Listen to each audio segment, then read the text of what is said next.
SMA Kiai Ageng Basyariah berlokasi di Kabupaten Madiun, tepatnya di Jalan Empu Nuryo nomor 1, Seulan, Kecamatan Dagangan, Kabupaten Madiun. SMA Kiai Ageng Basyariah sudah berdiri sejak tahun 2004 dan pada saat ini dipimpin oleh Bapak Haji Ahmad Musul SPD. SMA Kiai Ageng Basyariah sudah terakreditasi oleh Badan Akreditasi Nasional dengan hasil A yang berarti sangat baik. SMA Kiai Ageng Basyariah konsisten dalam mengembangkan dan mencetak siswa-siswi yang handal dalam bidang agama, ilmu pengetahuan, dan juga budi pekerti luhur. Sesuai visi dari SMA Kiai Ageng Basyariah, yaitu dengan kebersamaan kita mewujudkan manusia yang berimpact, berprestasi, dan berbudi pekerti luhur. SMA Kiai Ageng Basyariah selalu mengutamakan kenyamanan siswa-siswi dalam menimba ilmu, yaitu dengan menyediakan ruang kelas yang bersih, rapi, dan nyaman, serta fasilitas yang sangat baik. Pada masa pandemi kali ini, SMA Kiai Ageng Basyariah telah menetapkan protokol kesehatan seperti mencuci tangan menggunakan sabun, menjaga jarak dan menghindari kerumunan, serta senantiasa menggunakan masker. Adapun sistem pembelajaran yang digunakan SMA Kiai Ageng Basyariah yaitu sistem luring dan juga daring. Fasilitas-fasilitas yang menunjang pembelajaran siswa dan juga siswi yaitu lab komputer yang nyaman dan juga lengkap, perpustakaan yang mempunyai cukup banyak buku untuk menunjang ilmu pengetahuan,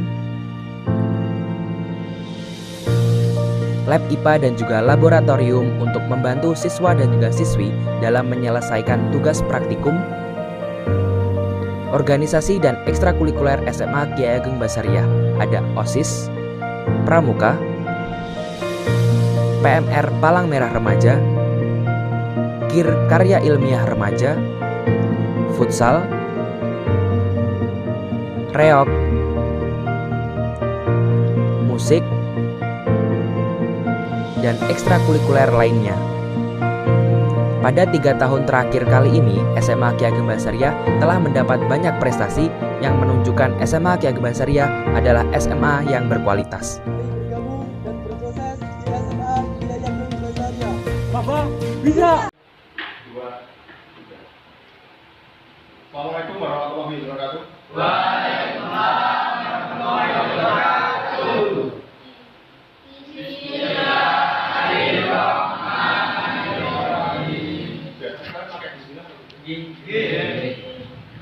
Bagaimana kabarmu hari ini? Alhamdulillah. Ada yang masih di luar? Tenang semua. Jadi biasa sebelum kita mulai pembelajaran untuk memastikan siapa yang datang dan tidak ada pada pertemuan hari ini, siapa yang tidak masuk? Siapa? Dulu saya tidak masuk lagi. Betul. Jadi dia menggugurkan kewajiban 1 hari kok masuk. 2 hari. 2 hari. Berarti wes di atas target ya? Iya. 1 hari. Ini apa?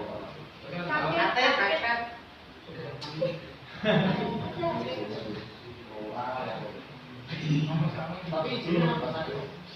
Katanya cuma dan Pak bulannya. Demam dan Karena bulan Pak. Meriang. saya aja dari 2 hari lalu. Saya Pak, saya baru Oh, karena sakit badan gergis dagu. Gergis itu bahasa Indonesia. Meriang. Ya dulu itu.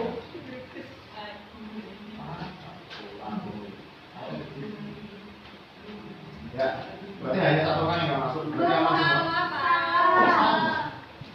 Kali Salwa. Sama izin kemana? Ada cara pondok. Enggak pondok, Pak.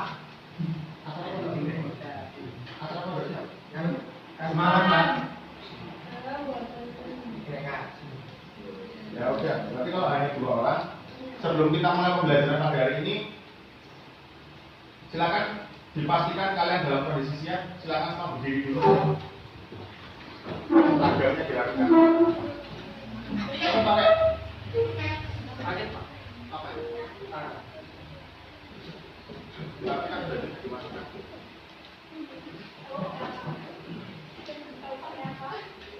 Pak, di sini, Pak. Apa?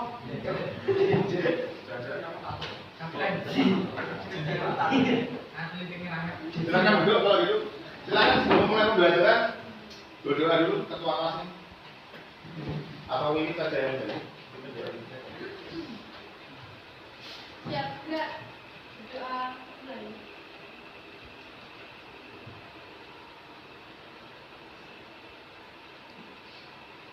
Doa selesai. Sudah pakai tadi, sudah berdoa. Berarti ini langkah awal pembelajaran cuma kamu sudah punya persiapan fisik dan persiapan mental terus.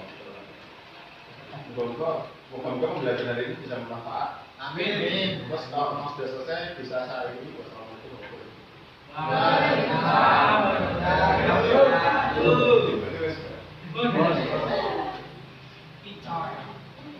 Ya, minggu lalu terakhir kali apa yang saya sampaikan itu tentang apa? Dia masih ingat? Perkembangan evolusi. Satu sebenarnya ingat, cuma ngetes. Revolusi apa? Revolusi industri. Revolusi industri dampaknya atau sorry, jangan dampak dulu. Di mana lokasinya? Dampaknya ada positif negatif. Nah, negatifnya apa dulu?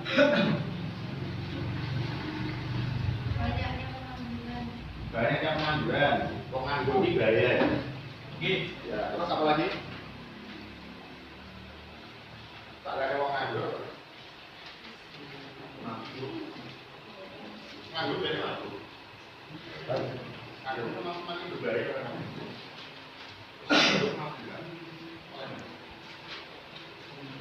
Kemarin itu di berita ada seorang anak di Jawa Tengah Magelang yang membunuh anggota keluarga. Jadi ibu, bapak, dan adiknya dan kakak. Di Magelang. Tahu karena apa? Dorongan. Jadi kalian berusaha jangan nganggur. Yang sekolah memang benar. Karena dampaknya sangat luar biasa. Ya, itu tadi pengangguran dan yang satu lagi tidak sadar. Negatifnya apa lagi? Revolusi industri.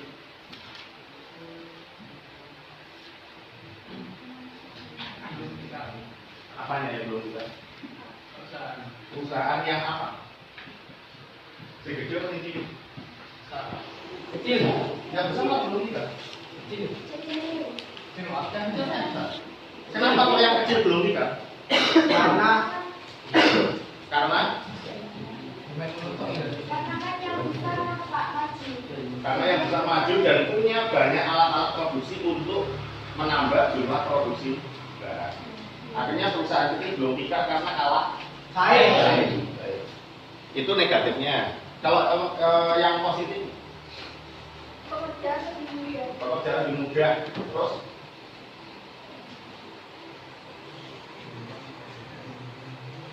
pekerjaan lebih mudah apa lagi? Berkembang organisasi, termasuk organisasi apa?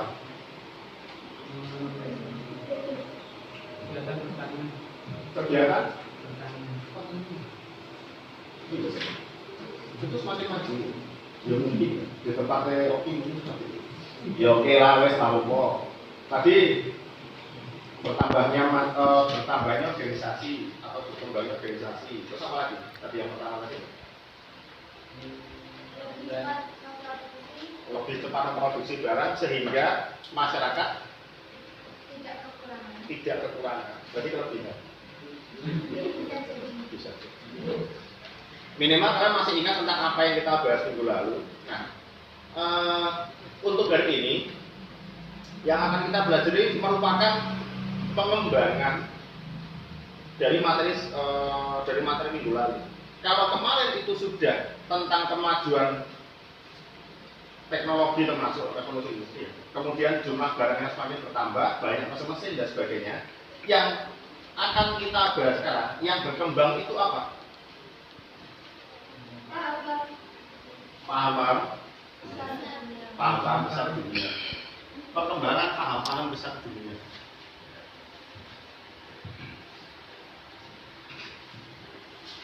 pengembangan paham-paham besar ini. Paham-paham besar. Paham. Tujuan pembelajaran ini melalui tayang video, peserta didik dengan benar menguraikan definisi paham demokrasi, liberalisme, sosialisme, nasionalisme, dan pan-islamisme. Pahamnya ada banyak, ada demokrasi dan seterusnya. Itu yang pertama tujuannya. Terus yang kedua dibaca, apa ya? Kamu bilang dibaca? Yang kedua, melalui berbagai sumber belajar peserta didik dapat dengan kritis dengan paham edukasi dengan segala sing ya nasional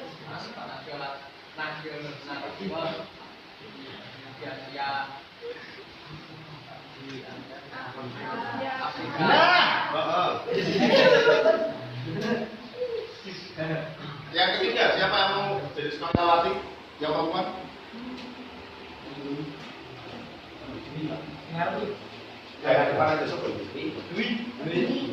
Melalui desain proyek, peserta didik dapat menelaah hubungan paham liberalisme dengan gerakan nasionalisme di Asia sampai Afrika secara kreatif. Ya, sekalian yang 4 dan 5. Melalui diskusi antara peserta didik dan pendidik, peserta didik secara kreatif dapat menyusun rancangan karya dan pembagian tugas, serta mendata alat dan bahan yang digunakan untuk membuat karya tentang hubungan paham-paham besar di dunia. Ya, oke.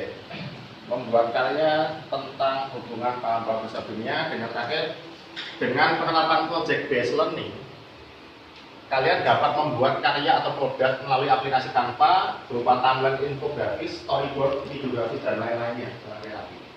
Setelah itu nanti kita akan sedikit berbeda dengan minggu lalu. Kalau minggu lalu kalian lebih banyak melakukan diskusi, tapi kalau untuk teman-teman sekarang, itu kalian nanti bisa menghasilkan sebuah produk yang bisa dipamerkan atau ditampilkan. Makanya kita menerapkan project based learning, project. Ada sesuatu yang kalian kerjakan dan nanti hasilnya ada. Oke, itu sementara.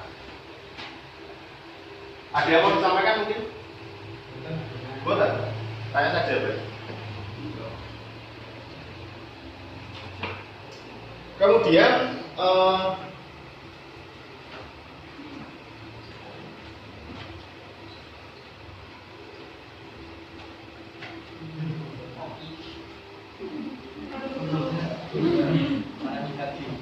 ya, nanti langkah-langkah pembelajarannya nanti saat tayang dulu video, nanti bisa kalian simak.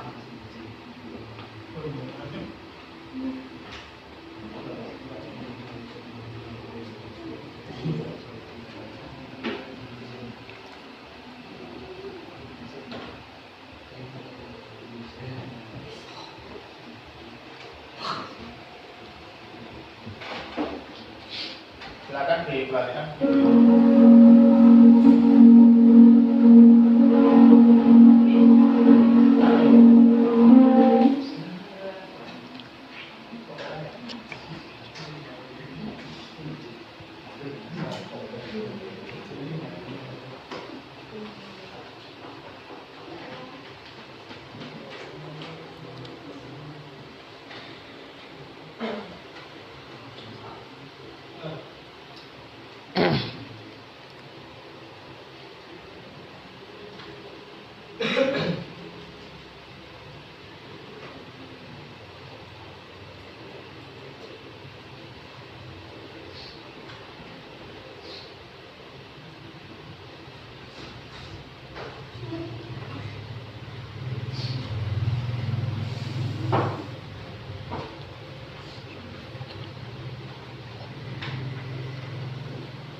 dengan channel Album Sejarah Indonesia.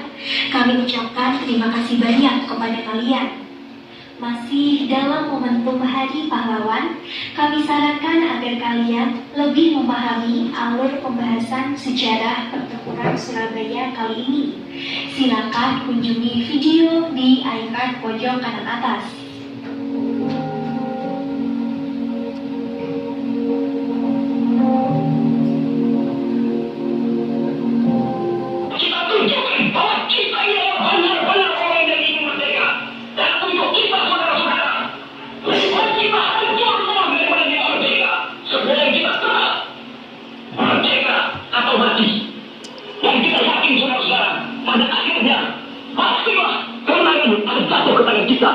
Sebab Allah selalu berada di pihak yang benar. Percayalah saudara-saudara, Tuhan akan melindungi kita sekalian.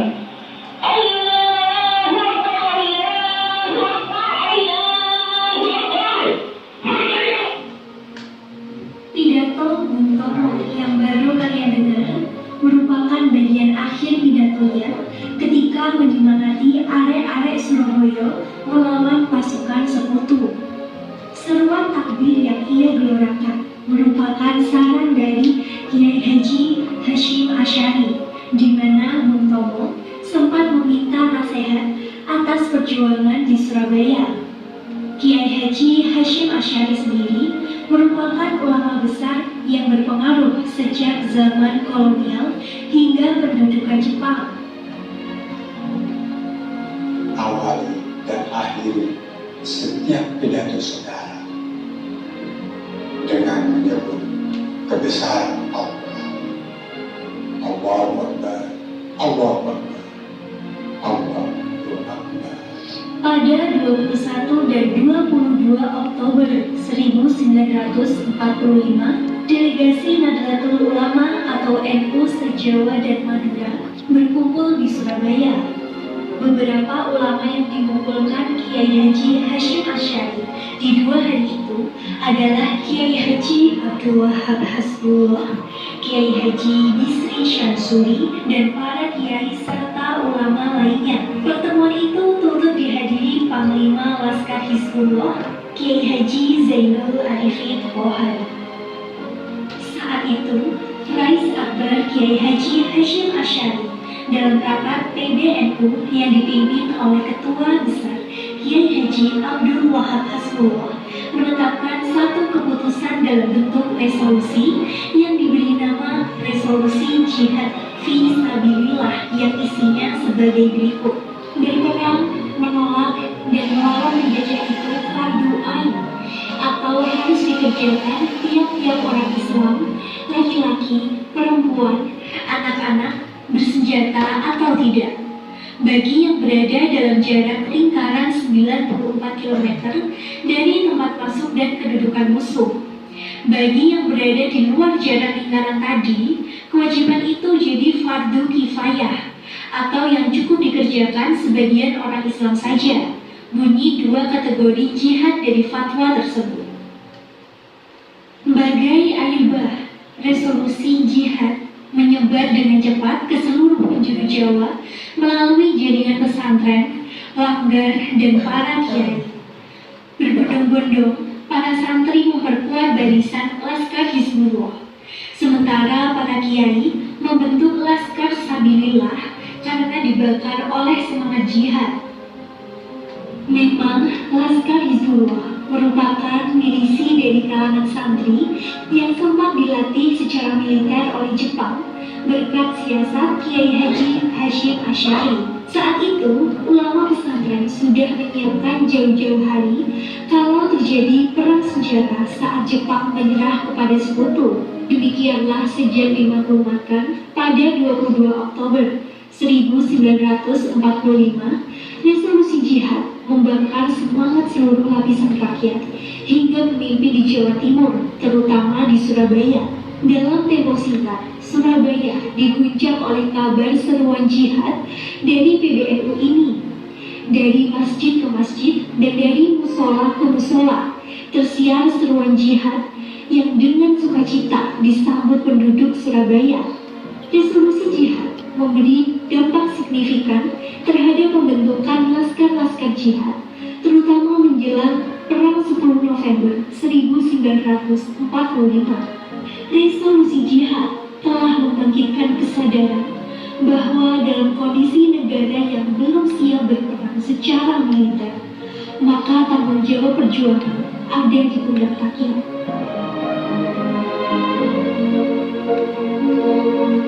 Dikutip dari buku-buku orang-orang dari pesantren tahun 2001, Kiai Haji Syaifuddin Zuhri menuliskan, ketika terjadi perlawanan dari kaum santri dan rakyat Indonesia di Surabaya pada 10 November 1945, rakyat Semarang juga melakukan perlawanan kepada tentara sekutu yang mendarat di Semarang.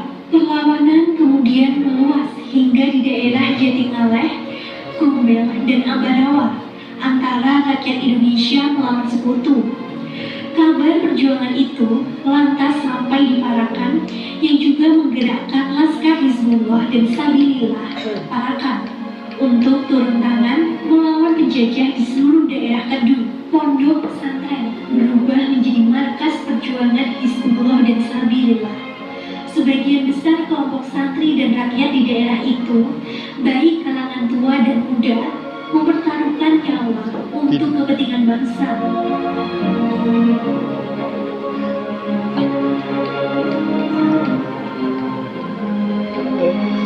Semangat membela agama dan tanah air yang dipicu oleh resolusi jihad kemudian diperkuat lagi dengan pidato Kiai Haji Hashim Asy'ari pada pembukaan Muktamar NU ke-16 dan yang pertama setelah perang pada 26 hingga 29 Maret 1946 di Purwokerto. Sesungguhnya pendirian umat adalah bulat untuk mempertahankan kemerdekaan dan membela kedaulatannya dengan segala kekuatan dan kesanggupan yang ada pada mereka, tidak akan surut seujung rambut pun. Pemakaian rajah dan doa dan ilmu kanuragan tanpa senjata kerap mewarnai kisah perjuangan mereka.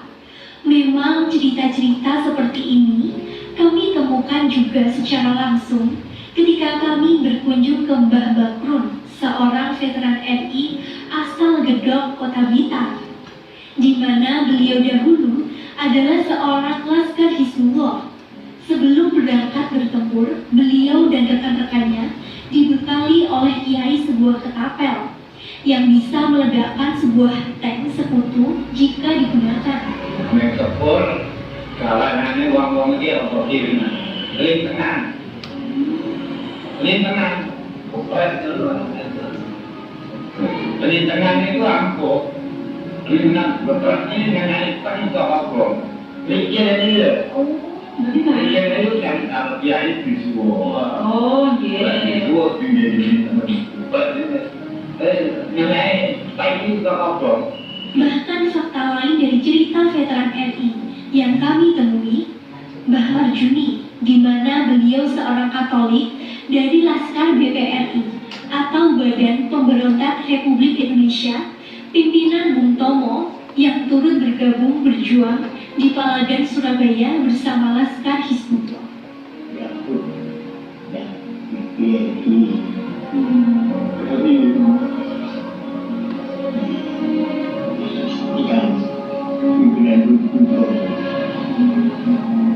Dari sini membuktikan perjuangan rakyat Indonesia tanpa embel-embel agama maupun etnis lainnya.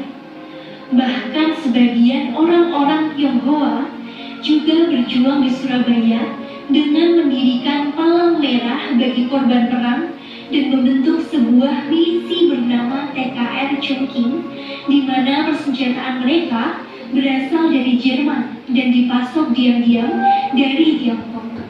Semua bersatu melawan penjajahan dalam mempertahankan kemerdekaan Indonesia. Sejarah tidak membuatmu kuno, sejarah membuatmu maju.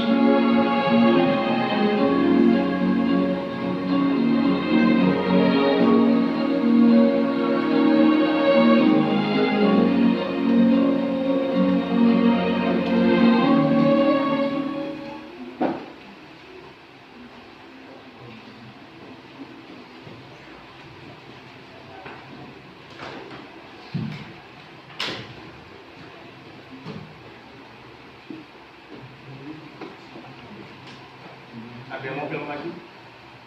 Oh. Lagi.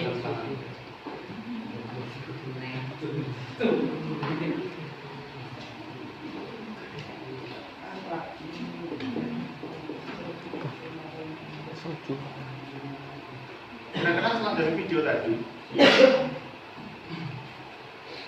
kalian menemukan apa? Kata-kata. Apa? Maksudnya gimana? Kamu Maksudnya gimana nih? maksudnya gimana? Sejarah tidak membantu, tapi justru membantu mati. Secara umum apa yang disampaikan tayangan video tadi itu membahas tentang apa? Sejarah, betul. Yang dibahas apanya? Tentara ngapain tentara? Membela agama. Kira-kira tadi kan ada seluruh lapisan rakyat termasuk dari golongan ulama, tidak hanya agamanya Islam saja, tapi bermacam-macam agama dan seluruh lapisan masyarakat pada waktu itu berjuang melawan penjajah. Tujuannya apa? Mempertahankan kemerdekaan. Pertanyaannya adalah nyapa kok wong-wong gelem berjuang? Karena alasannya apa? Karena demi kemerdekaan Indonesia. Memangnya lah kalau misalnya gini, kan kemerdekaan apakah selalu bisa atau kenapa tidak orang lain? Katakanlah kalau misalnya kamu hidup pada zaman dulu, kamu mau berjuang? Mati. Enggak, kenapa? Kamu siap? Ya. Ya memang orang-orang zaman dulu ya, itu mereka berjuang. Tadi disampaikan mereka tidak bawa senjata, tapi cuma bawa Ketapel. musuhnya tank, pesawat tempur dan sebagainya. Jadi nek ketapel di slopek, tank dos dan obong. Artinya dengan keterbatasan mereka tidak punya senjata, mereka mau dan berani rela mati dan sebagainya. Karena apa? Karena ini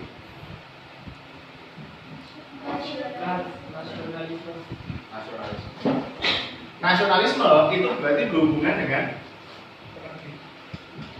nasionalisme itu berhubungan dengan negara. Negaramu mana? Indonesia. Kamu punya jiwa nasionalisme? Punya. Kamu wujudkan dengan cara apa? Tolong terus upacara. Upacara kamu menyimak isi dari upacara itu. Pas beres mulai mungkin. Sing mbok pikirnya apa pas menghentikan cipta?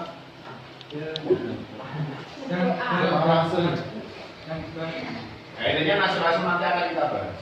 Tapi secara umum ya itu tadi ya, menggambarkan tentang nasionalisme. Dan kalau kaitannya dengan negara, itu nanti yang akan kita bahas selain nasionalisme itu adalah tentang demokrasi. Kira-kira ini apa?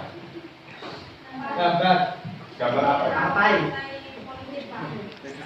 Jadi ada PSI, ada Mas Yuni, ada PNI, ada Abang Taruhan PKI. Ini tahun berapa? Tahun berapa? Ini pemilu tahun 1955. Ketika pertama kali diadakan pemilu dan partainya itu lebih dari 40. Golkar belum ada waktu. Golkar belum ada. Golkar munculnya tahun 66 atau 67. Ini berarti kalau ada banyak partai, kira-kira ini berkaitan dengan apa? Demokrasi. Kalau ini apa?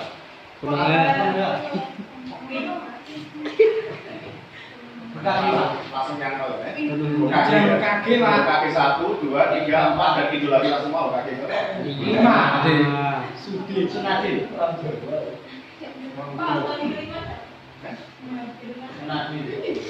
Namanya?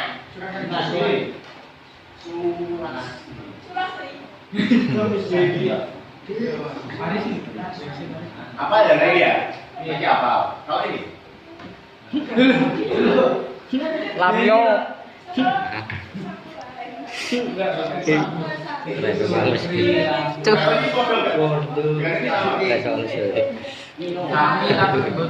tahu kalau Naruto itu, sing Bukit Hokage ini, Naruto itu dia mengambil atau meniru dari pengarang komik itu. Dia niru dari ini. Jadi ada foto pemimpin, patung pemimpin yang dipasang di atas bukit batu. Neng Naruto jadi ini ini. Tapi versi aslinya itu ada di sini. Kalau di sini jelas Konoha.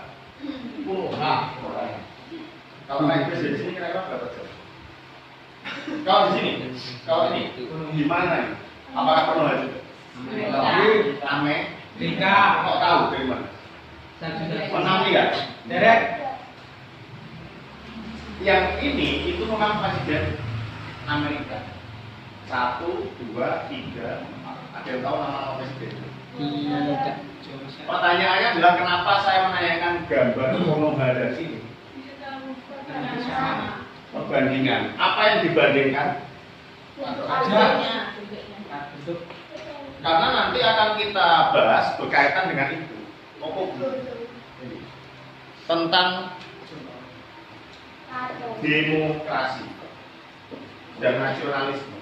Kalau nasionalisme tadi tentang mencintai tanah air, kalau demokrasi itu tentang paham-paham besar sesuai dengan judulnya.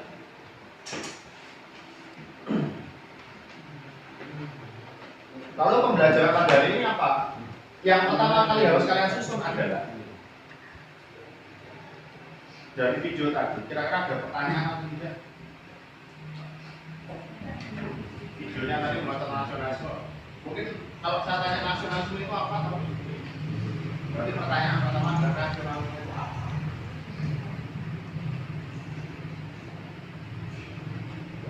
Terus 5 menit sudah kasih lihat. 2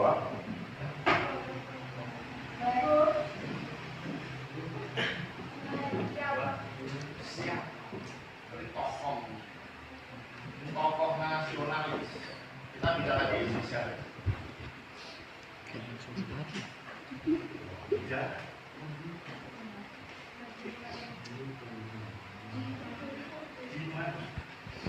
Kalau di mana jelas ya?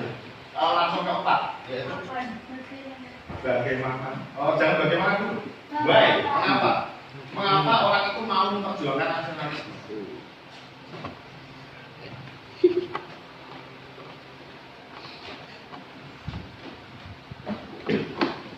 Gimana? Lupa yang belum. Kapankah perjuangan bangsa Indonesia? Kapankah kalimatnya saja? Kapankah bangsa Indonesia itu memiliki jiwa nasionalisme terhadap negaranya? Artinya terhadap Indonesia.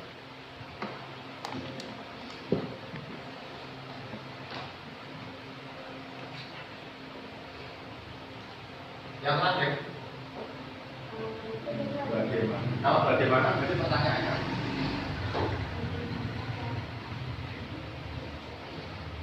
bagaimana cara menumbuhkan jiwa nasional? Ini nanti saya bagikan. Oh iya, sebelumnya karena tadi sudah saya sampaikan terkait dengan pembuatan proyek atau hasil kerja, berarti kan dibentuk kelompok. Di sini total ada berapa jumlah siswanya? 5.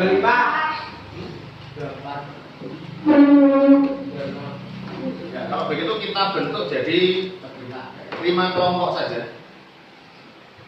Yang menentukan kelompoknya saya atau kalian? Ya udah, kalian sendiri. Baik, saya beri hitungan sampai Berapa Pak? 5. Setiap kelompok minimal 3, maksimal 6. Yuk silakan.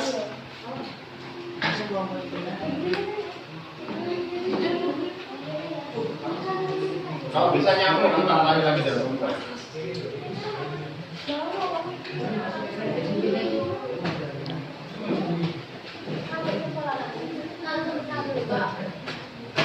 Iki sengaja pedang kabeh iki.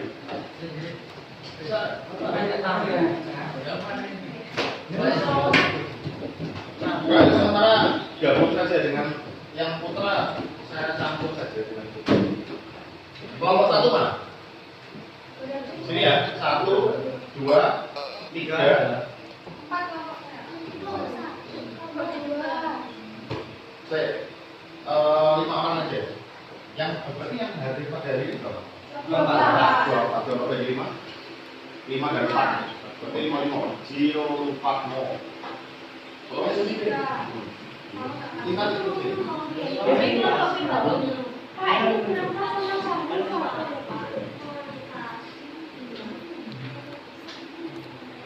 Ya udah lagi. Nah, pertama kamu.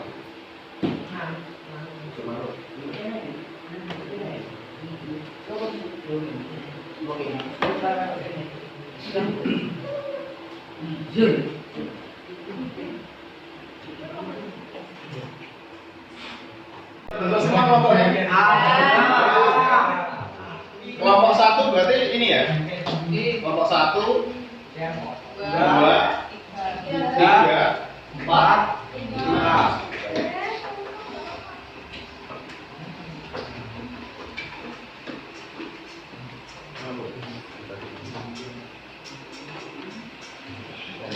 Nanti identitas kelompoknya.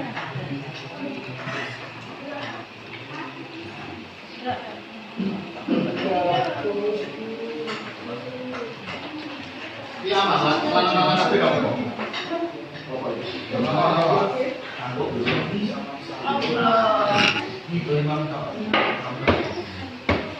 Sudah kalian terima LKPD.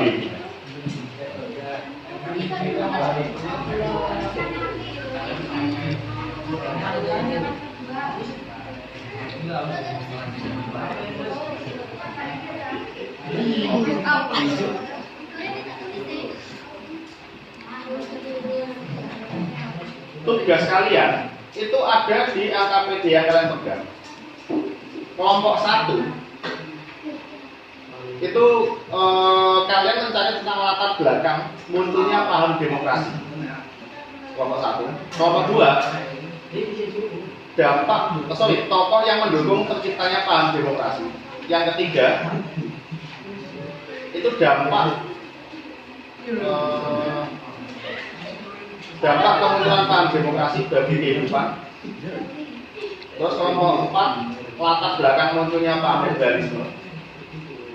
Dan yang terakhir itu adalah pengaruh. Kelompok 5 pengaruh munculnya paham liberalisme bagi kehidupan. Ada di sini. Kelompok 2 tokoh yang mendukung terciptanya paham demokrasi.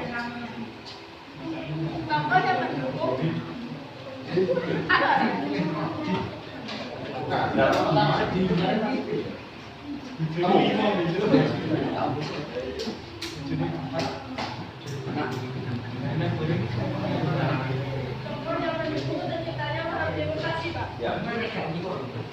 Jadi silakan kalian cek sesuai dengan pertanyaan yang kalian dapat dari masing-masing kelompok. Kemudian supaya nanti kalian bisa mengerjakan, kalian bisa scan barcode yang ada di depan. Masih bisa scan ya? Silakan di scan.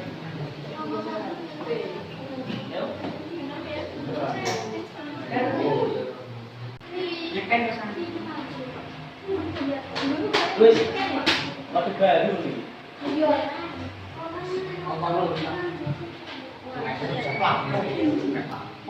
Pak ngeten iki, Pak. Ini Pak.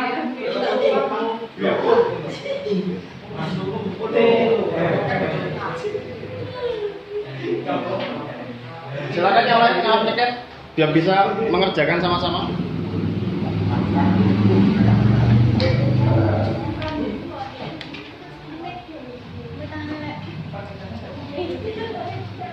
Atau kalau misalnya nggak bisa scan ini bisa diklik link yang ada di sini.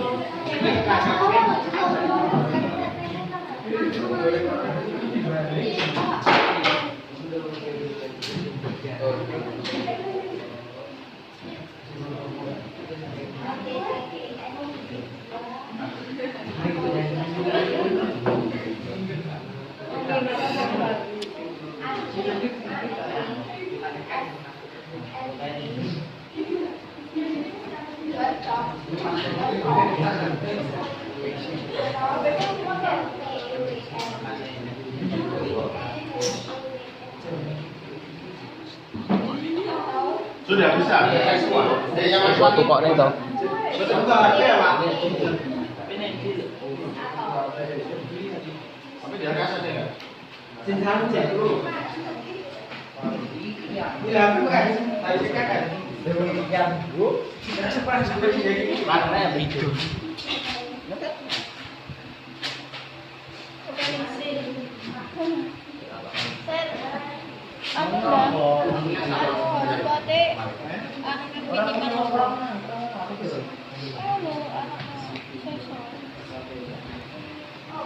Aku spotnya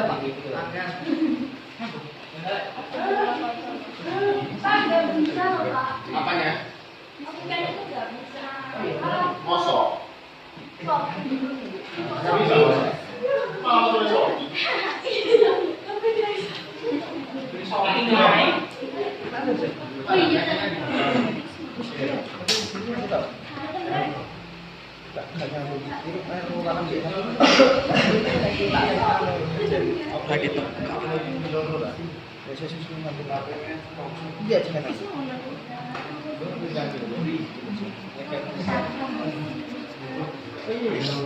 Oh, ya, bagusnya yang mana tadi? Yang ada video atau yang bawah? Sebentar. Fotonya ada di sini.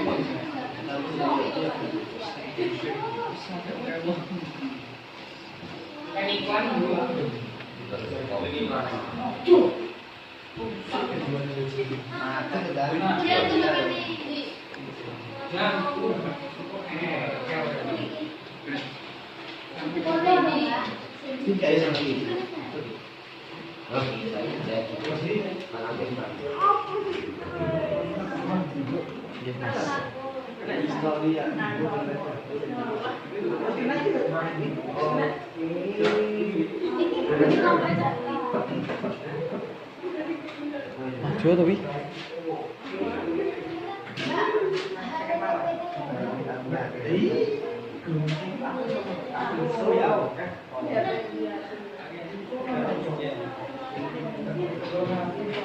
Sudah bisa semua yang kelompok.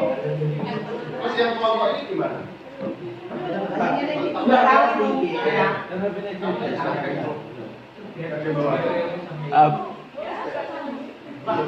Bilab.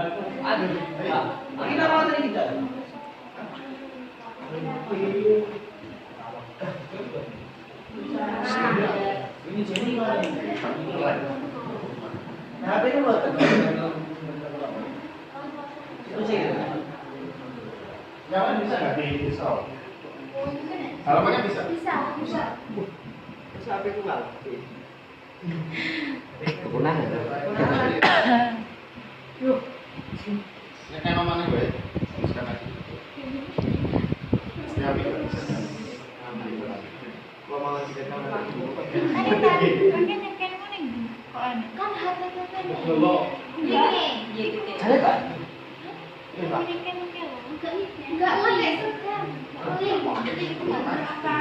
nggak bisa scan ini.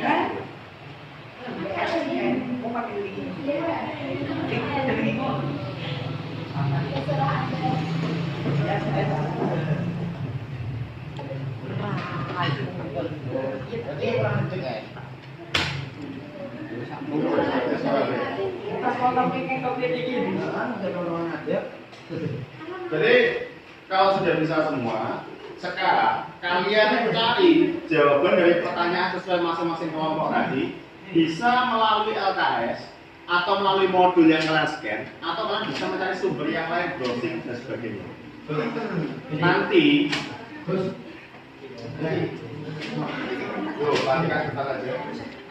nanti hasil pekerjaan kalian sesuai dengan instruksi tadi.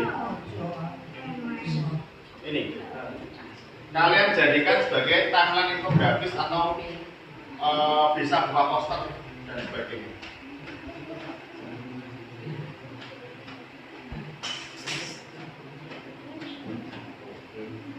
Kalau sudah silakan mulai dikerjakan.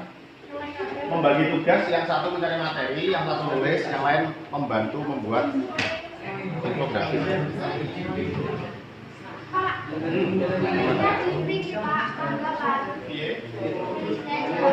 Iya,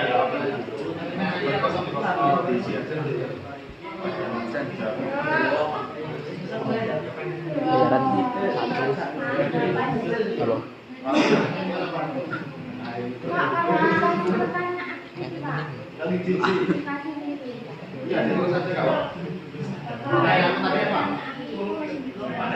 Latar belakang munculnya paham demokrasi.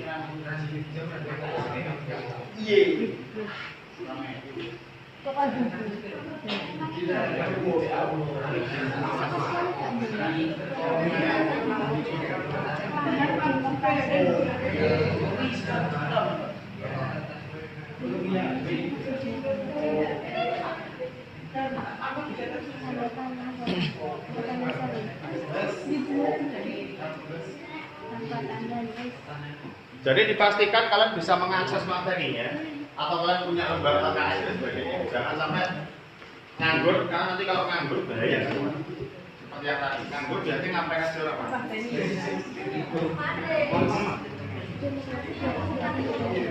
Ya nanti saya beritahu. Masih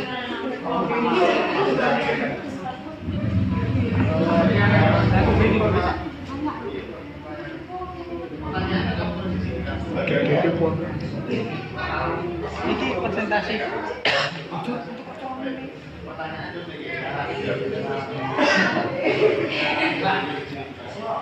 tanggapannya ini nanti dari kelompok lain yang menanggapi hasil penelitian.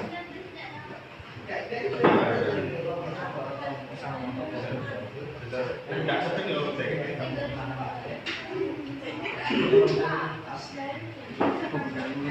Nanti yang oh iya, abaikan dulu soal pilihan ganda di belakang ya. Tugasmu sekarang adalah membuat jadwal dan merancang sesuai jawaban dari pertanyaan yang kalian jadi kita.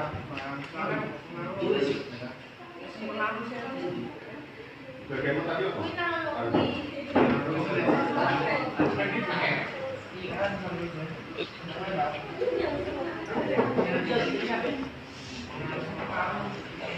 Bagaimana kelompok ini?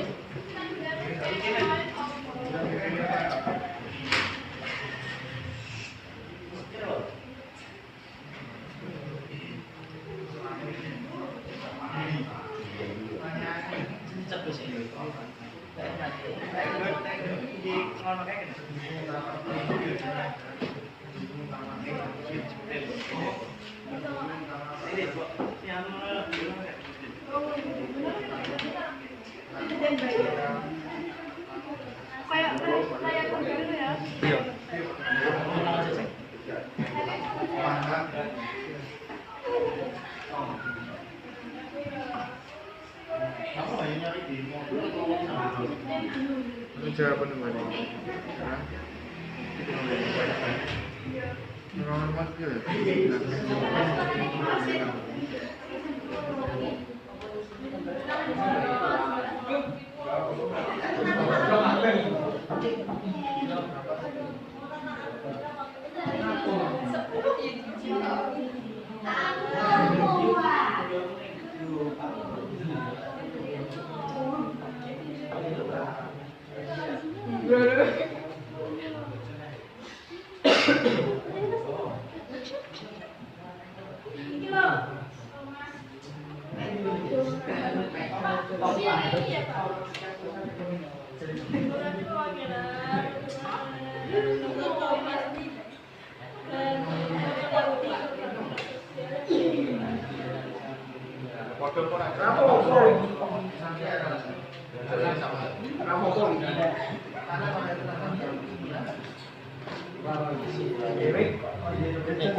Pokoknya gerakan bisa sebanyak mungkin kamu.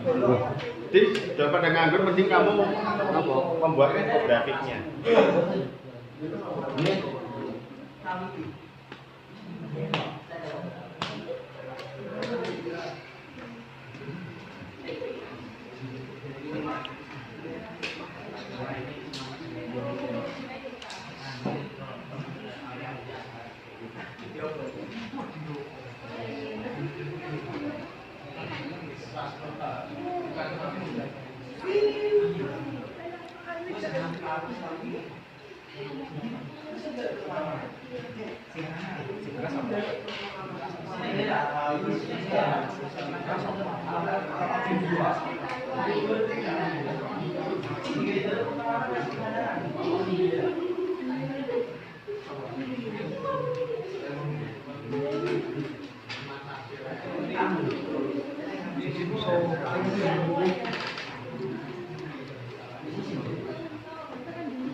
Charlie. Si kawan ini anu. Ini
Pak.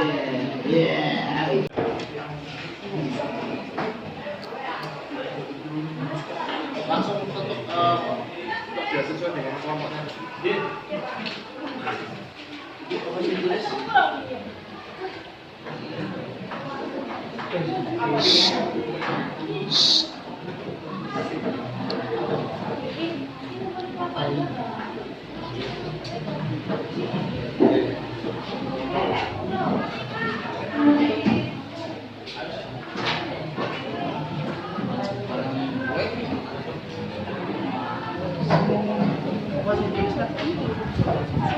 Jadi tidak perlu dipedulikan apa yang terjadi di luar ya. Kehidupan sekarang di dalam kelas. Iya.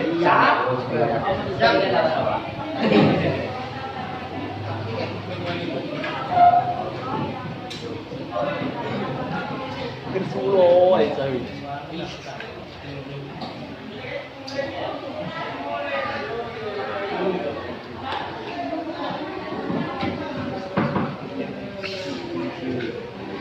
Wis kocok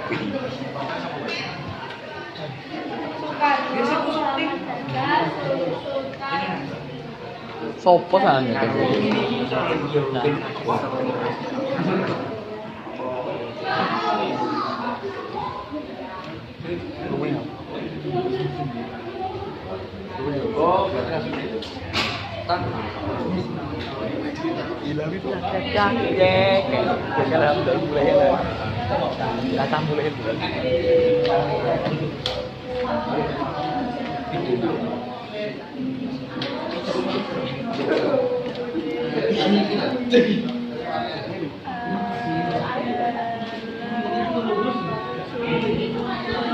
biasa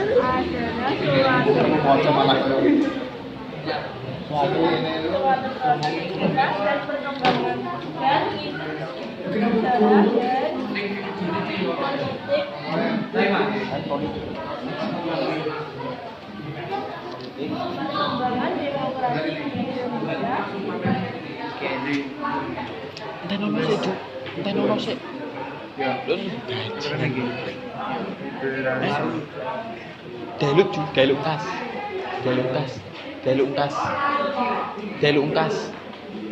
Sik enteni sik.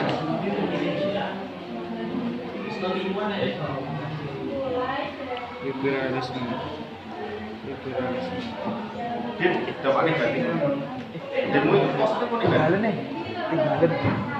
Tinggalan. Positif dulu. Bukan so positif. Demo tinggalan.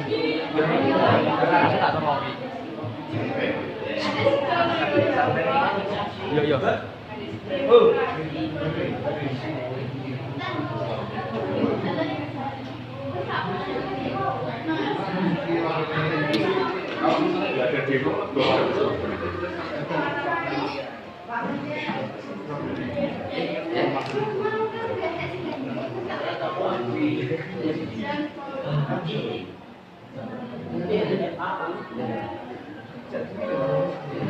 Bagaimana? Jawabannya apa aja?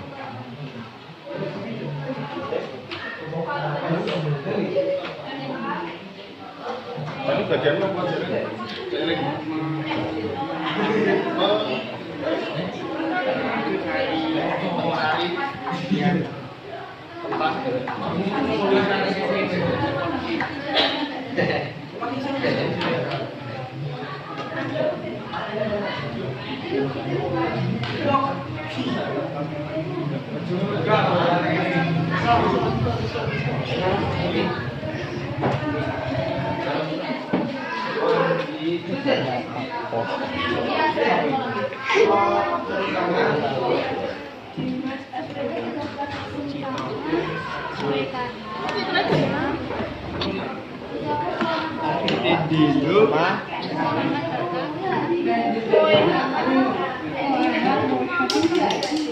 Soetan gitu. Muhammad Hatta. TTA. Terus kadang banyak iji dan yo. Soetan.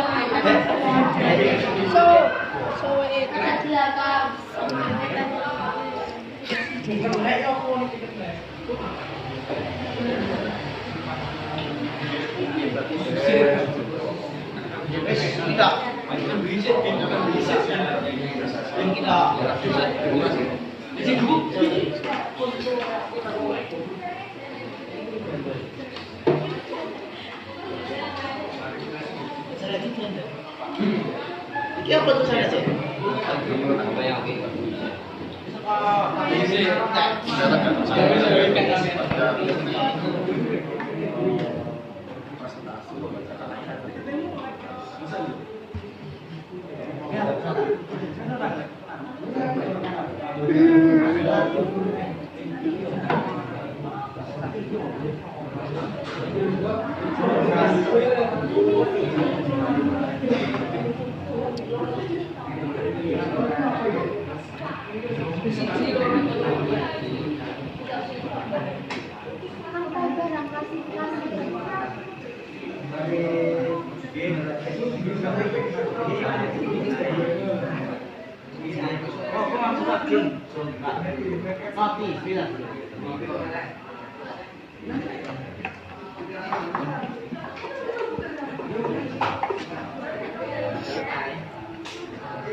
Pit senyum dulu ya.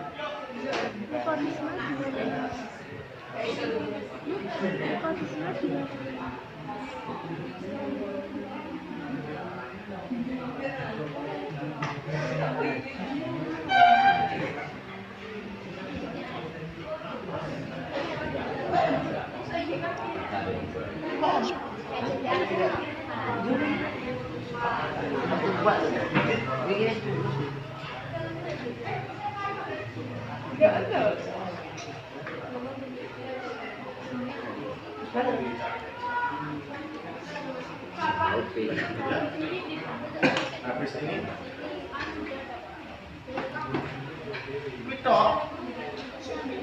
Betul apa Pak?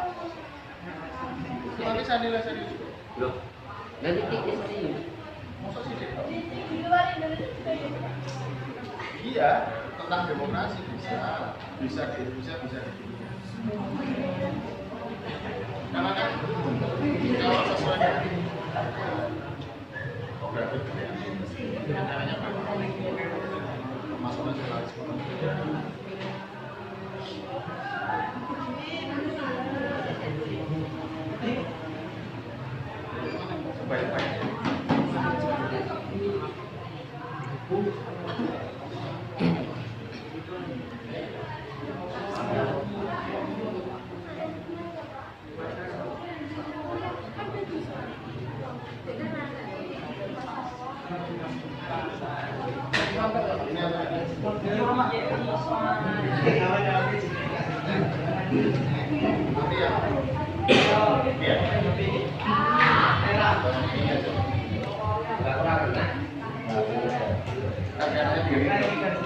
Bagaimana cara makanya beda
Latar belakang munculnya kesadaran nasionalisme di Indonesia.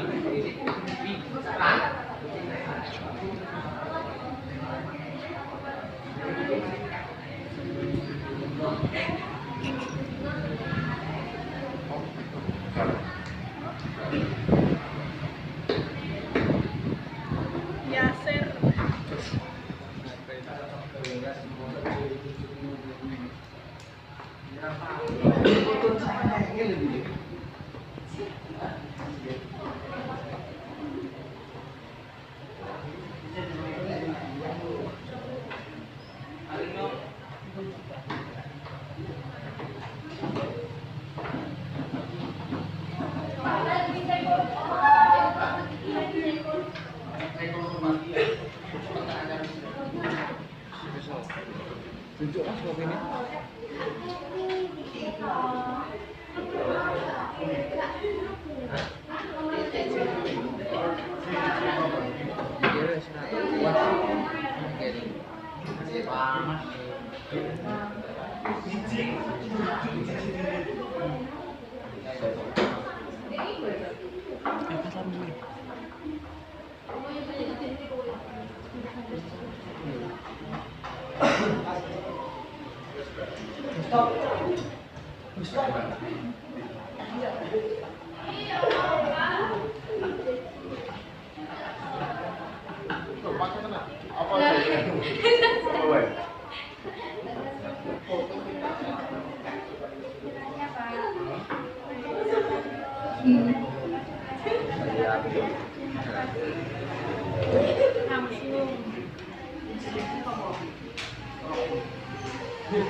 Ada beberapa macam praktik demokrasi di bagian negara sama topografi cuma disebutkan dua beberapa yang dia macam mau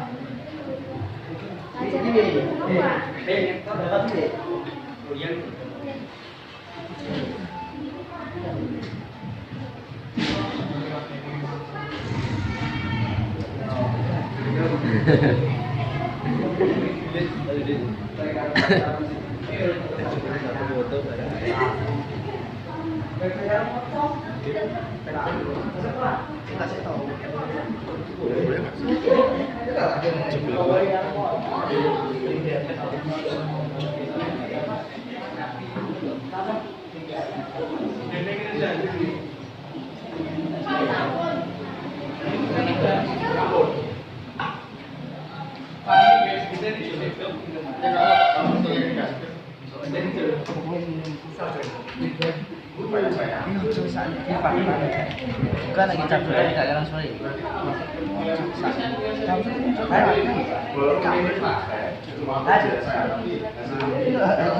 Karena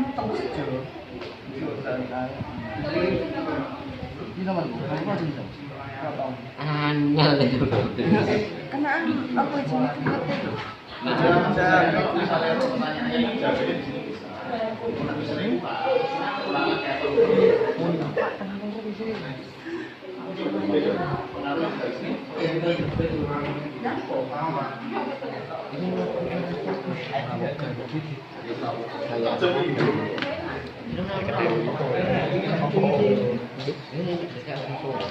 Tidak berharap. Talent dong. Talent pengen rokok. Tapi ojo ora sih.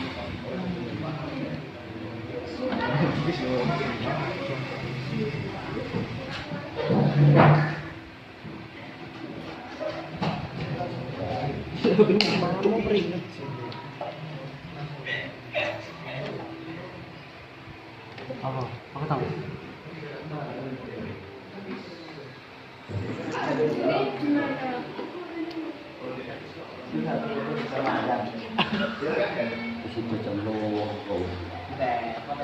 Ada yang tahu politik etis apa?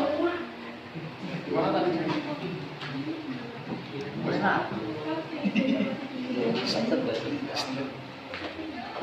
Ulah tutup.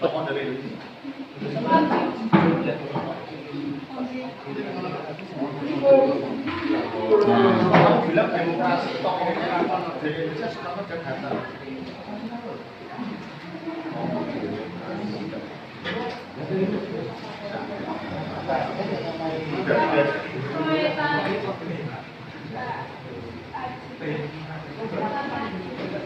Sultan Syahrir. Oh, apa yang dilakukan 3 orang itu? Ada yang tahu politik etis? Terus semua ada kamu paham politik etis?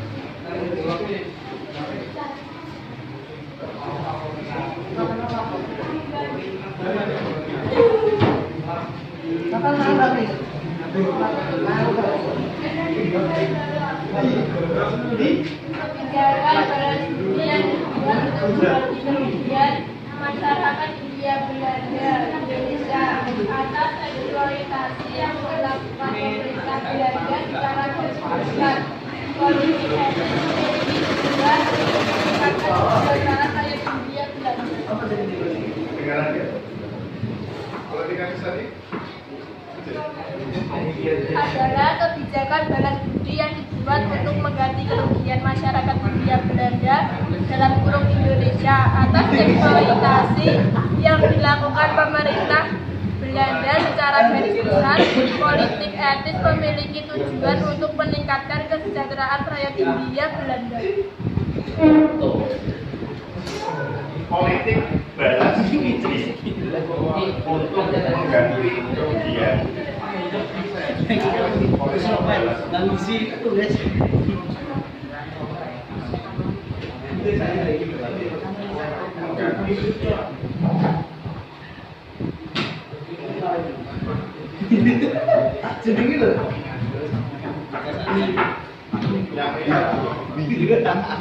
Ikut cek lagi. Apa? Tom, enggak Tom. Oke, kalau ngatur yang oke itu. Jadi kalau ngatur yang oke, di bangkas ikut cek. Hindia Belanda itu mana berarti? Rakyat Hindia Belanda mana? Hindia Belanda berarti Indonesia. kenapa namanya Hindia Belanda?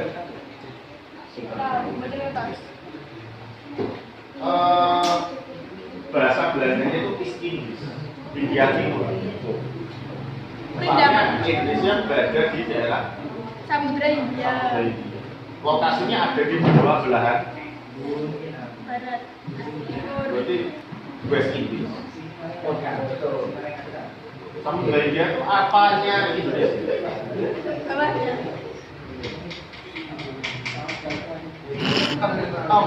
Utara, Pak. Samping belakang.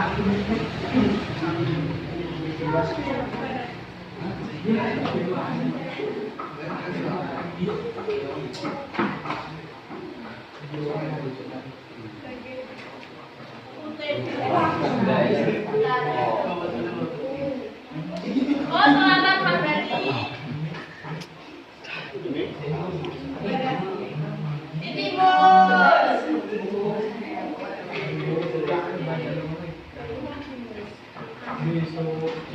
Berarti selatan Pak, selatannya Indonesia.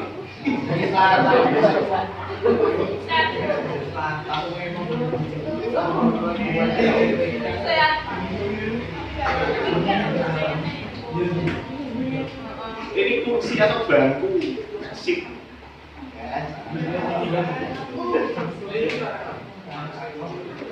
Ujung-ujungnya aku meledos lu berarti kok bingung pertanyaan. Saut Pak. SOUT.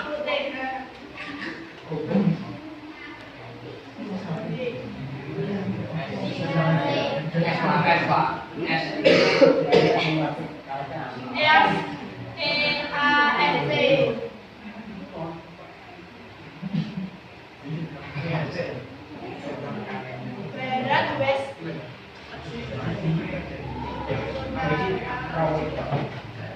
Apa? North NORT.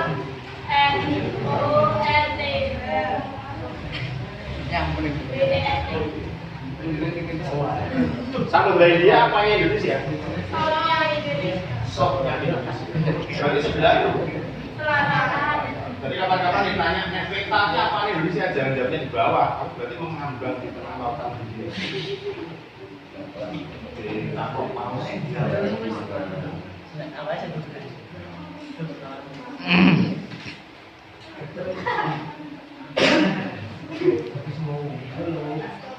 Apa sih dulu ya? kabeh Pak ini. Kamu tanya makan jam berapa?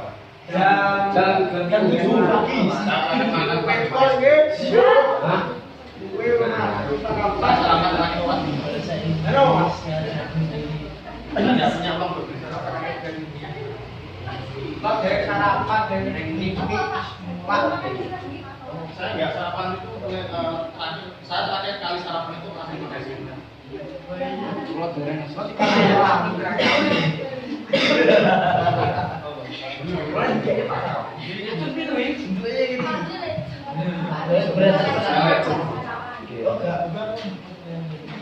Sarapannya jam berapa?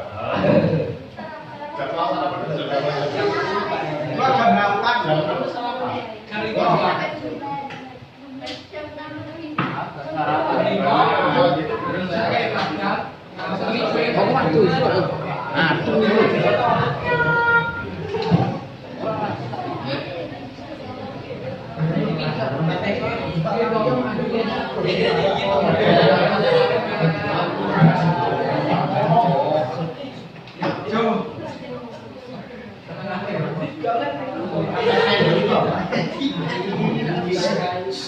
Ada yang tahu referendum?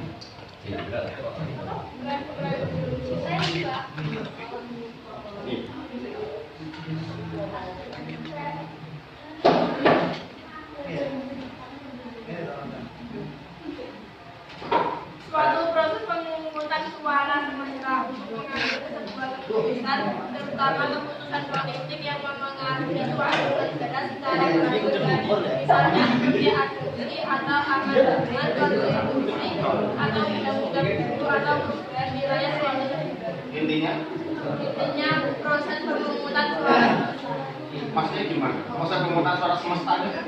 semua wajib memilih. Semua wajib memilih.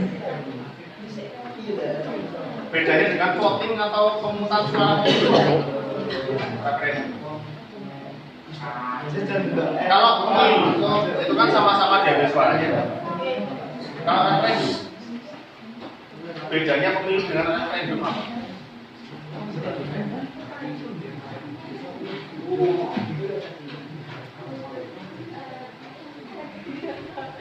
Kalau pemilu, sing wis tau nyoblos ada yang pernah nyoblos? Pulau. Kamu sudah? Sudah. Piye cara? Nyoblos OSIS, Pak. Hah? Pemilihan OSIS. Pemilihan OSIS. Kalau pemilu OSIS, pemilihan OSIS warga kalian nyoblos. Itu namanya pemilu, pemungutan suara. Tapi kalau referendum gimana? Referendum itu penentuan pemungutan suara dengan cara mencari pendapat Tentu. Misalnya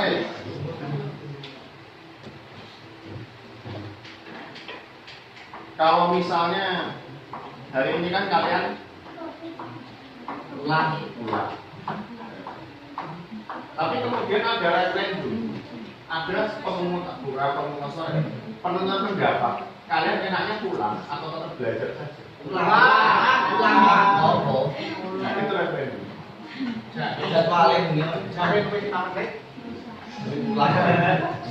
Kalau misalnya kamu pulang kan jam berapa nonton saya aman? Berarti sudah siap maju? Oh, sudah selesai semua program ini?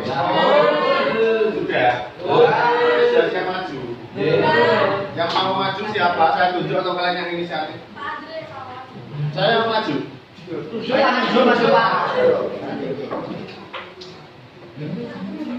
Kalau gitu,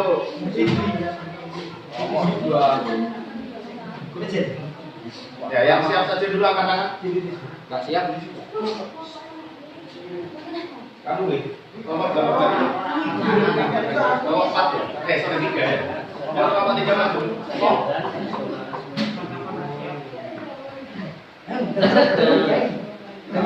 Jangan protes dan maju saya.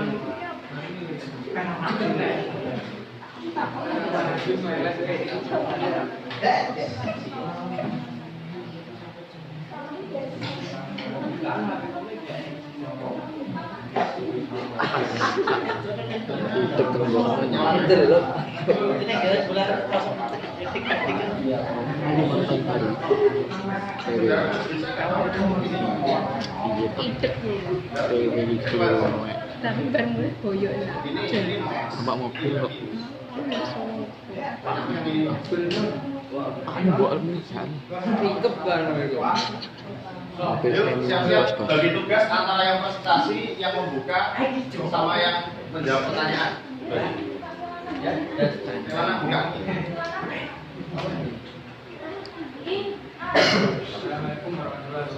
Yang ada hasilnya. Kami dari kelompok 3 mau menyampaikan hasil diskusi tentang penerapan nasionalisme. Yang agak keras, Wit. Biar kedengaran suara. Kami dari kelompok 3 mau menyampaikan hasil diskusi tentang penerapan nasionalisme. Penerapan nasionalisme, semangat nasionalisme harus dikembangkan dan diterapkan di semua lingkungan, baik lingkungan keluarga, sekolah, masyarakat, dan negara. Adapun contoh dari penerapan nasionalisme adalah sebagai berikut. 1. Memakai barang-barang produk dalam negeri. 2. Menjaga nama baik keluarga. 3. Menghargai dan menghormati kampung kebangsaan dan bendera negara. 4. Menjaga dan melestarikan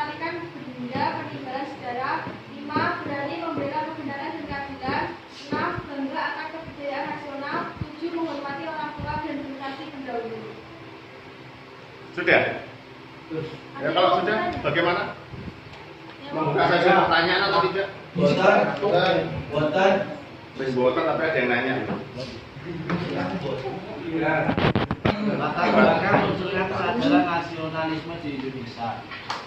Diulangi, apa di yang agak lagi? Latar belakang munculnya kesadaran nasionalisme di Indonesia. Ya, latar belakang kok bisa muncul nasionalisme di Indonesia itu dari apa atau bagaimana? Satu, arahan terpelajar dari berbagai daerah menyadari persamaan nasib sebagai jajahan Belanda. Dua, persamaan nasib tersebut kemudian memunculkan tekad untuk merdeka sebagai suatu bangsa. Berarti yang pertama munculnya dari mana? Dari siapa? Yang pertama? Orang terpelajar. Golongan terpelajar. Yang kedua dari? Persamaan nasib. Munculnya golongan terpelajar yang punya jiwa nasionalisme karena merasa sama-sama nasibnya pernah dijajah oleh bangsa lain, yaitu bangsa Eropa. Kan nggak ada Belanda ya? Ya. Baik.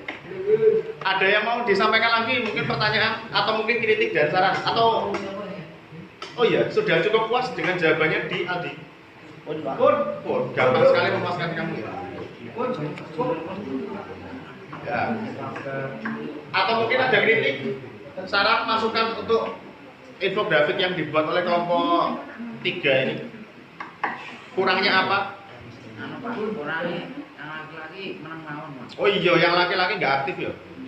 Lah, peranmu sebagai apa? Karena Oki jelas. Patung. Kamu sebagai kodam apa? Nggih, Pak. Kodamnya Oki. Ya. Berarti kaitannya dengan anggota kelompok. Kalau hasil presentasi gimana?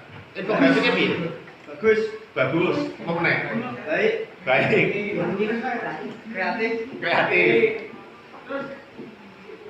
Bagus, baik, kreatif. Hah? Simpel dan jelas. Apalagi? Singkat, Pak. Berarti tidak ada komen negatif. Alhamdulillah kalau itu. Ya. Sebenarnya apa yang disampaikan juga sudah bagus. Cuma untuk infografiknya mungkin bisa ditambahi animasi atau gambar yang lain. Tulisannya sudah sangat jelas bagaimana penerapan nasionalisme dan sebagainya. Tinggal nambahi gambar saja ya. Silakan atau ditutup atau ada lagi? Ditutup, enggak tutup pernah. Sekian dari kami. Wassalamualaikum warahmatullahi wabarakatuh. Waalaikumsalam warahmatullahi wabarakatuh.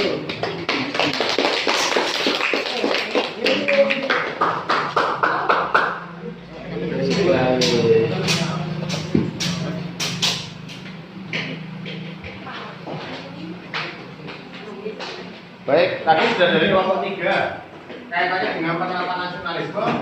Nasionalisme munculnya dari golongan terpelajar di Indonesia yang sama-sama merasa pernah dijajah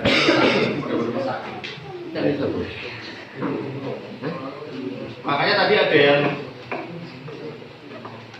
berperang lawan penjajah cuma sangune ketaatan saja disuwuk Pak Kiai meledos pengen.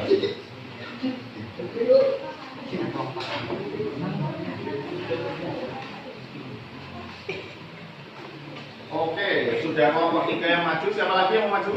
Kelompok 1 atau 2 mungkin? Boten. Kelompok 1 dari mana? Maju.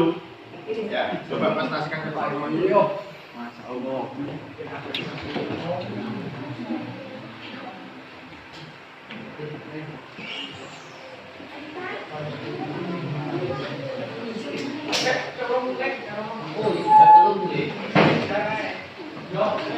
Garita.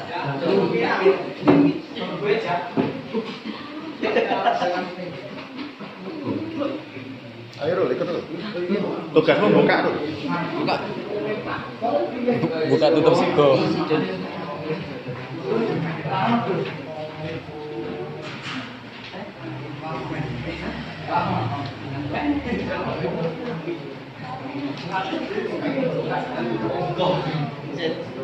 Assalamualaikum warahmatullahi wabarakatuh. Waalaikumsalam.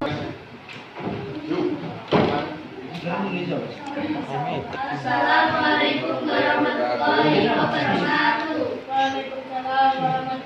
Kami dari Kelompok 1 ingin mempersatukan tentang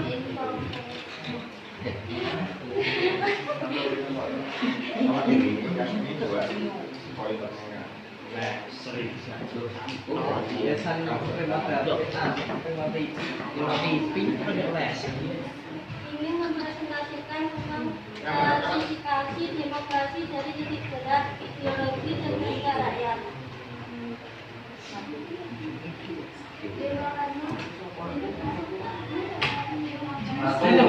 Adanya persamaan ini dalam penentuan keputusan kolektif yang mengikat.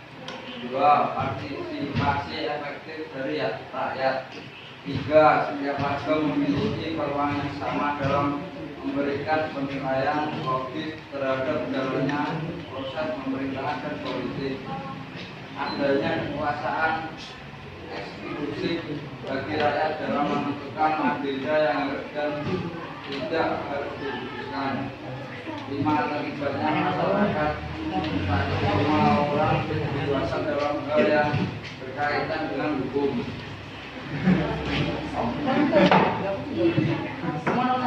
Demokrasi dan macam-macam bentuknya. 1. Berdasarkan titik berat perhatiannya. Demokrasi formal, demokrasi material, demokrasi gabungan. 2. Berdasarkan ideologi, demokrasi konstitusional dan liberal, demokrasi rakyat dan proletar. 3. Berdasarkan proses penyaluran kehendak rakyat, demokrasi langsung, demokrasi tidak langsung. Berarti yang kamu bahas tadi kaitannya dengan demokrasi. Poinnya apa? Klasifikasi demokrasi. Berarti pembagian demokrasi dari titik berat ideologi dan kebijakan. Silakan buka sesi pertanyaan.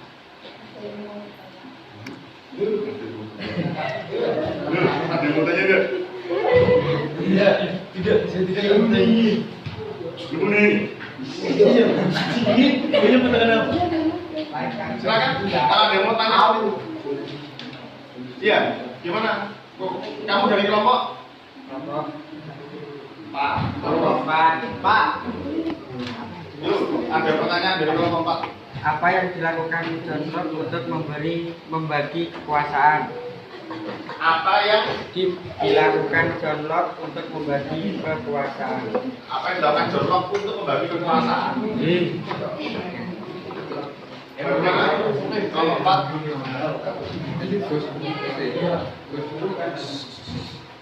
Mungkin sambil yang lain juga nyari juga nggak apa-apa. Terus kan saja. Ayo jawab dulu. John Locke mengusulkan agar kekuasaan dibagi kepada beberapa lembaga negara yang memiliki fungsi berbeda seperti lembaga legislatif membuat undang-undang, lembaga eksekutif melaksanakan undang-undang, dan lembaga federatif melakukan hubungan diplomatik dengan negara lain. Yang belakang John Locke adalah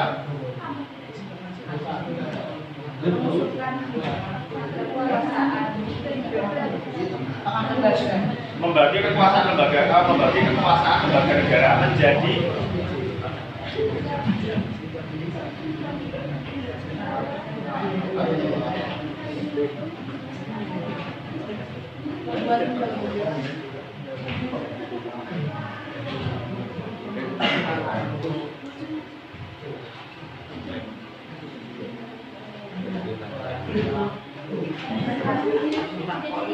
apa? Tiga itu apa? Legislatif, eksekutif, dan federatif. Ya, ada yang tahu legislatif, eksekutif, yudikatif? Lembaga ya, bagaimana? Legislatif membuat undang-undang, eksekutif melaksanakan undang-undang, federatif melakukan hubungan diplomatik dengan negara lain. Tiga atau apa? Menurut John Locke.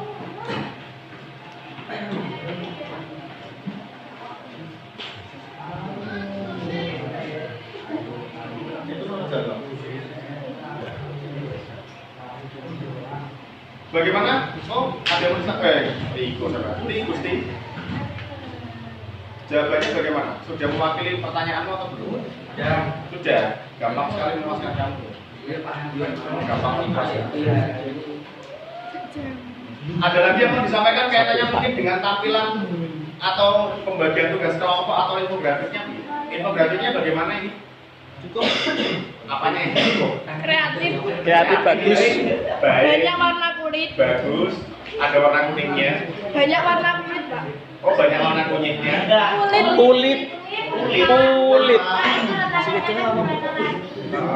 Banyak Oh, warna kulit. alah. Ya, baik. Kurang kreatif. Kurang besar tulisannya. Oh, ya. Ini kita. Ya udah, nanti Sama aja yang nggak kelihatan. ya nanti tulisannya bisa lebih diperjelas lagi. Terus kenapa kok ada 6 tangan dan warna kulitnya beda semuanya? Beda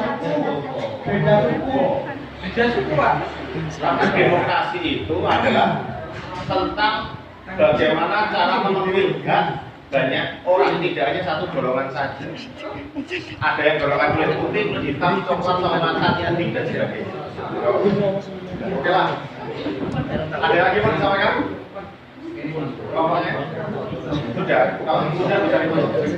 Sekian dari kami. Wassalamualaikum warahmatullahi wabarakatuh. Waalaikumsalam warahmatullahi wabarakatuh. Sedikit saya tambahkan tentang hasil tadi. Ayo istighfar sama-sama dulu semuanya.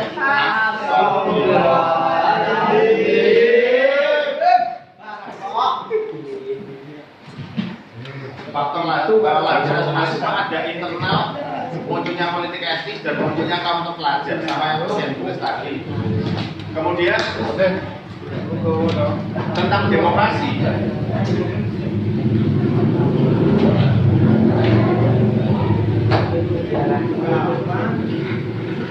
Tidak hanya negara-negara luar negeri saja yang punya akar demokrasi, tapi juga semua punya, termasuk Indonesia. Kalau penerapan demokrasi di lingkungan kalian, bagaimana kalian? Ada nggak yang menerapkan demokrasi? Iya. Pemilu.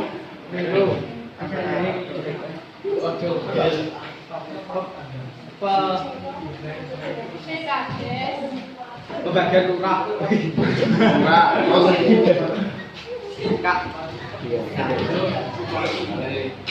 RT RW. Pada intinya kita sebagai bangsa Indonesia harus menerapkan nasionalisme yang baik. Setidaknya negara bisa tertutup dan tidak terjajah lagi gitu. Kamu siap atau tidak? Siap. Senjatamu ketapel. Lo takut. Arif. Panas. Aku silet. Ada yang disampaikan? Betul.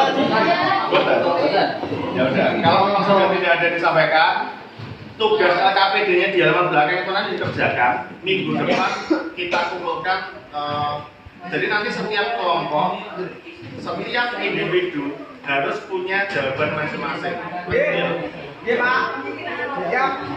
Silakan kalau sudah selesai bisa diakhiri dengan doa dan persiapan. Siap Pak.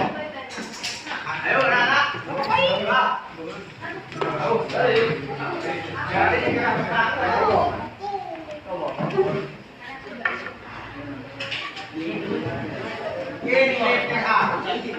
Yang tapi ada.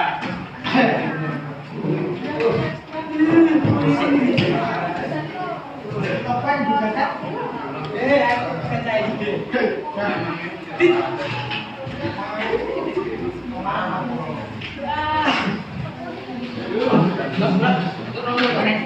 Siap, gerak.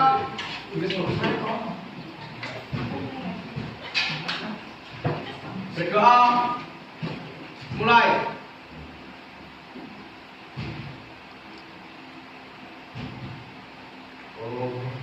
Doa. Selesai. Terima kasih untuk pembelajaran hari ini. Terima kasih. Hati-hati pulangnya. Wassalamualaikum warahmatullahi wabarakatuh.